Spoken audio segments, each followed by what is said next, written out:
I'm Hartford Healthcare's Tina Verona here at the Hartford Healthcare Bone and Joint Institute's Test Kitchen. Joining me is Peter Fesco. He's the Director of Dining Services for Hartford Healthcare Senior Services. Peter, thanks so much for joining us Thanks for today. having me, Tina. Well, we're making something very delicious today. Yes, Lasagna, very easy and good for one person and easy to make. Absolutely, just like Mom used to make. Yes, it looks so good. So tell us what we have for ingredients. Sure, so we're going to start off with our meat sauce, our bolognese sauce.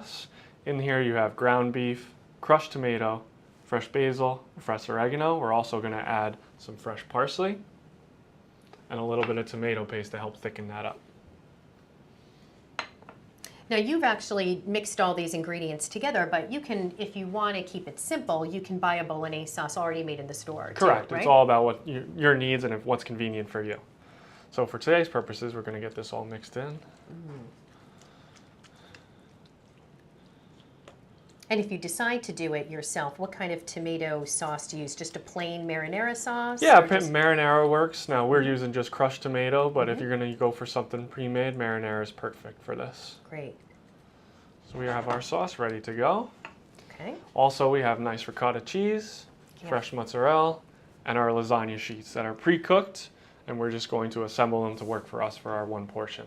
Now, when you say pre-cooked, you've already boiled them in the water? These are the non-boil. Non-boil, Yeah, okay. so they're pre-cooked, bake only. Okay. Really easy, really convenient. Yep, takes away one step. So perfect. Again, it's all about simplicity and making it easy for you. Okay. So the first step when we build our lasagna is we put a little sauce on the bottom here. Keep it from burning, right? Correct. Because those noodles are going to absorb all this moisture.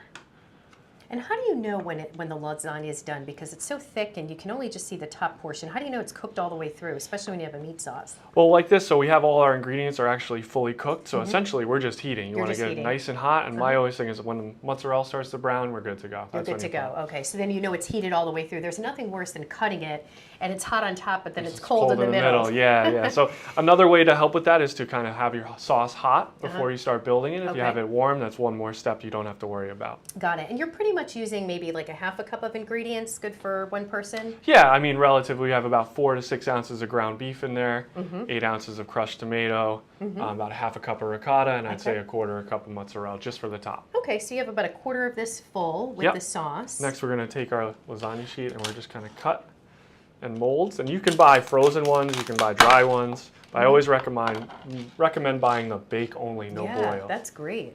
That's really easy. So we'll lay that down there for you.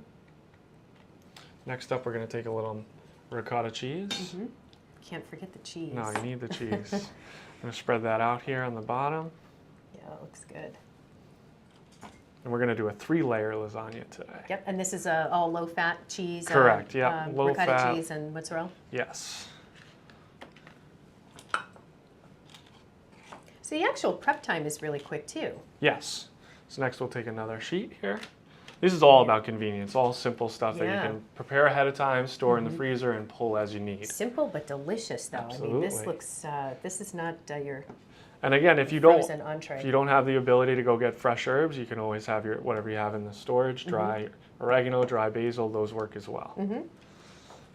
And you could just do a plain sauce, too. It doesn't have to be a bolognese if Absolutely, you want a little extra variety. Absolutely. Even a vegetable lasagna is good nowadays. So once you're done, it takes about, what, 45 minutes? Yes, so we cook it in the oven about 350 degrees for about 45 minutes. Once the mozzarella is nice and brown, you're ready to go. And do you recommend just using a couple of the pasta to fill in? Yeah, usually about 2 sheets cut in half, Yep. and that'll be good for your one portion. And now if you want, you can use, I bought these little aluminum foil tins, but you can also use Pyrex glass, anything that's convenient for you. And that's perfect too, because you can literally put that in the oven or freeze it and then take it out and heat it when you have it. And we have a finished product here too, right? We do. We have a beautiful, nice here one portion so good. lasagna, just like Mom used to make. Oh, that's perfect, Peter. Thank you so much. It looks delicious. I'm ready to dive right into it right now. My pleasure. Thank you so much. Thank you for joining us. I'm Hartford Healthcare's Tina Verona. We'll see you next time.